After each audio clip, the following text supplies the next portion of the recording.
Well, again, everybody, it's Plowboy's Ghost Channel, and welcome back, everyone, to the top of this windy mountain. Try to pull off a little video real quick showing y'all something I just traded for. This is what we do, and of course this is loaded because, once again, I don't keep an unloaded gun. They're useless. And this will be loaded again very shortly. This is a 4-inch or 4 point whatever they come in, 4 1/8 Smith & Wesson 686-6. This is a 2013 or 2014 built. I just got off the phone with Smith & Wesson. I done forgot what I wrote down. This gun was built in November of 2013. That's what it is. It's a 6-shot gun. I didn't get the 7-shot in this case, but that right there will do just fine. I like this 4-inch for a carry gun length, and already lightened it up just a little bit. So turn the strain screw out, just a hair on the leaf mainspring. Put the mother's polish to it a little bit. I think I got it looking better.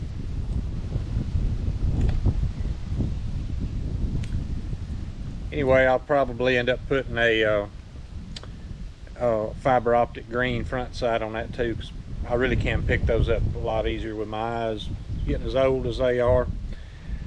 Yeah, part of what I wanted to do was show you this gun, because I'm actually kind of happy to get this gun.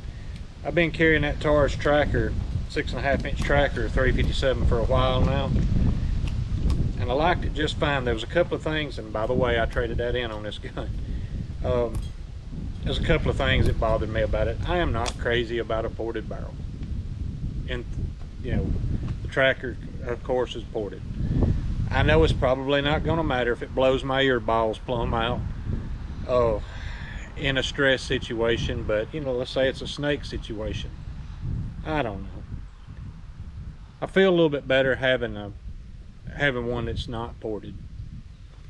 And although this is a 6-shot and that was a 7-shot, I really like that Smith & Wesson pretty well too. I'm not taking anything away from the Taurus, but 6.5-inch, I like the idea of it when you're shooting it. I like the sight radius and the inherited accuracy that comes with it, or ease of hitting a target that comes with that.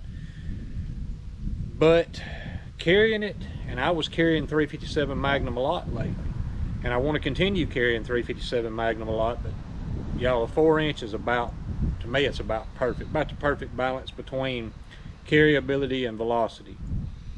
So you see what I did? There we go. I put it back in a cheap Alabama holster. Alabama holsters.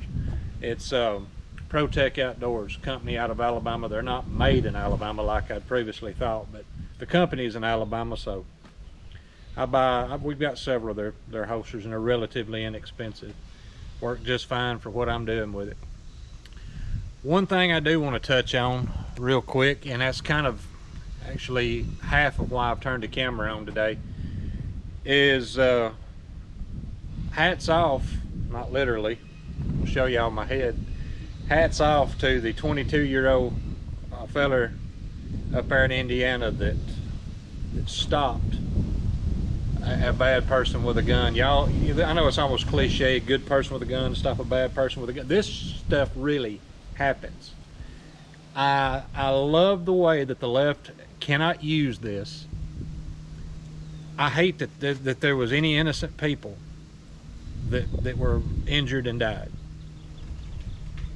That goes without saying. But this highlights several things. Some of the fallacies that the left tries to sell us. First, that gun-free zones work. We know they don't work. All they are is free fire zones where most often bad people get away with doing very bad and evil things. The left railed against hardening targets and having an armed response to stop such carnage and horror.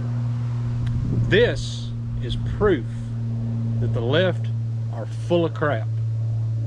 Theirs is a compact with stupidity, compact with evil as far as I'm concerned, because that's what they're enabling. So, thank goodness, 22-year-old young man Had the gun, had the beans, ate his beans and taters the night before, and took care of business. You know, he'll never see that I said this, but thanks. That was awesome. And to a generation that a lot of people my age tend to consider is fairly lost, even though we don't want to feel that way, because I have children in that generation. Let his example be a light, be a beacon to follow. To anyone in that age range, I don't know everything.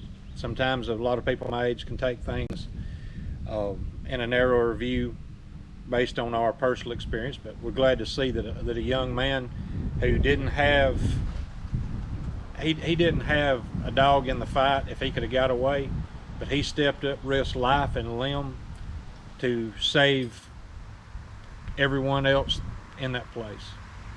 And thank goodness he did. Thank God he did. Anyway, y'all, don't know what else to hold you up with. Appreciate y'all watching, and I will talk to y'all later.